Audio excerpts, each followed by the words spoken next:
আরও থাকছে জুলাই গণহত্যার বিচার, সাবেক মন্ত্রী আমলা সহ ৩৯ আসামি ট্রাইব্যুনালে।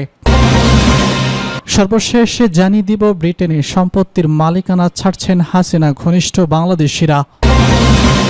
জুলাই গণহত্যার বিচার, সাবেক মন্ত্রী আমলা সহ ৩৯ আসামি ট্রাইব্যুনালে।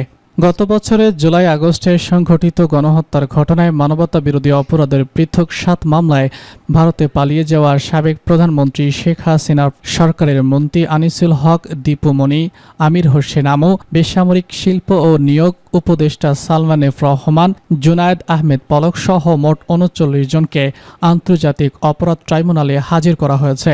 এই ৩৯ জনের মধ্যে সাবেক আমলা এবং পুলিশ কর্মকর্তারাও রয়েছেন। রোববার কারাগার থেকে পিজোজ ভ্যানে করে তাদের আন্তর্জাতিক অপরাধ ট্রাইব্যুনালে আনা হয়। আন্তর্জাতিক অপরাধ ট্রাইব্যুনালের বিচার চেয়ারম্যান সভাপতি মোহাম্মদ গোলাম মর্তজা মজুমদারের নেতৃত্বাধীন ট্রাইব্যুনাল ১-এ এসব মামলার শুনানি অনুষ্ঠিত হবে। এর আগে গত ১৮ ফেব্রুয়ারি এই ৩৯ জন সহ মোট ৪৫ জনের বিরুদ্ধে তদন্ত শেষ করতে নির্দেশ দেন ট্রাইব্যুনাল। সেদিন জুলাই আগস্টে গণহত্যার ঘটনায় মানবতা বিরোধী অপরাধের মামলায় আনিসুল হক, সালমান এফ রহমান, জুনায়েদ আহমেদ পলক সহ মোট ১৬ জনকে আন্তর্জাতিক অপরাধ ট্রাইব্যুনালে হাজির করা হয়।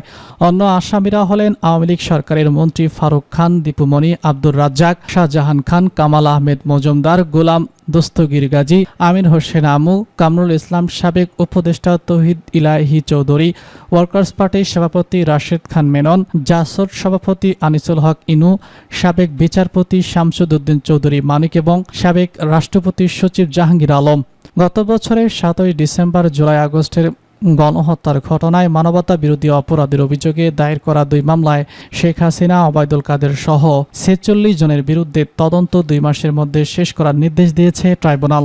বৈষম্য বিরোধী ছাত্র আন্দোলনের নিরস্ত্র ছাত্র জনতার উপর গুলি হত্যার নির্দেশদাতা ও পরিকল্পনাকারী হিসেবে সাবেক প্রধানমন্ত্রী শেখ হাসিনা সহ অভিযুক্তদের বিরুদ্ধে আন্তর্জাতিক অপরাধ ট্রাইব্যুনালে বিচার চলছে। ছাত্র জনতার আন্দোলন ঠেকাতে আওয়ামী লীগ সরকার নির্বিচারে হত্যা চালায়। ছাত্র জনতার আন্দোলনের মধ্যে ৫ই আগস্ট শেখ হাসিনা সরকারের ১৫ বছরের শাসনামলে অবসান হয়।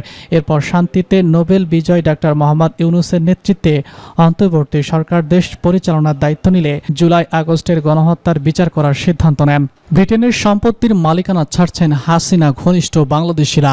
আওয়ামী লীগ স্বৈরাচারী শেখ হাসিনা সরকারের পতন ঘটাতে যখন ছাত্রদলের নেতৃত্বে আন্দোলন চূড়ান্ত রূপ নেয়, তখন নিরাপত্তা বাহিনীর গুলিতে শত শত বিক্ষোভকারীরা প্রাণ হারায়। প্রায় ১ বছর হতে চলল ভারতে পালিয়ে যাওয়ার সাবেক এই স্বৈরা শাসক নির্বাসনে। ছাত্র জনতার অভ্যুত্থানের পর গঠিত অন্তর্বর্তী সরকারকে এমন বিভাজনের রাজনীতি এবং অর্থনৈতিক সংকটের জটিল বাস্তবতা সামাল দিতে লড়তে হচ্ছে।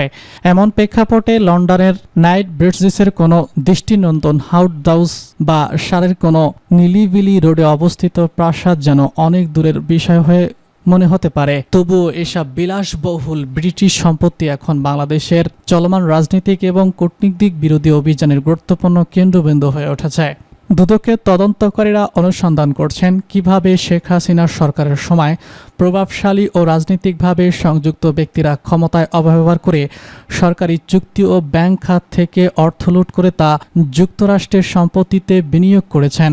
গত মে মাসে ব্রিটেনের FBI খ্যাত জাতীয় অপরাধ তদন্ত সংস্থা NBA ব্যবসায়ী এবং সাবেক MP সালমান এফ রহমানের পরিবারের সদস্যদের মালিকানা বিরোধী ৯০ বিলিয়ন পাউন্ড মূল্যের সম্পদ জব্দ করে। ব্রিটিশ গণমাধ্যম দ্য গার্ডিয়ানের আগের এক অনুসন্ধানে যুক্তরাজ্যে পরিবারের সম্পত্তির বিশদ তথ্য প্রকাশ পায়। এর ৩ সপ্তাহ পর শেখ হাসিনার সরকারের সাবেক ভূমিমন্ত্রী সাইফুজ্জামান চৌধুরী ১৭০ বিলিয়ন পাউন্ডের বেশি সম্পদ জব্দ করে NBA। গার্ডিয়ান জানায়, দায়িত্ব পালনকালে তিনি যুক্তরাজ্যে ৩০০টিরও বেশি সম্পত্তির মালিক হনের মাধ্যমে রয়েছে অ্যাপার্টমেন্ট থেকে শুরু করে প্রাসাদসমূহ হাউন টাউন পর্যন্ত।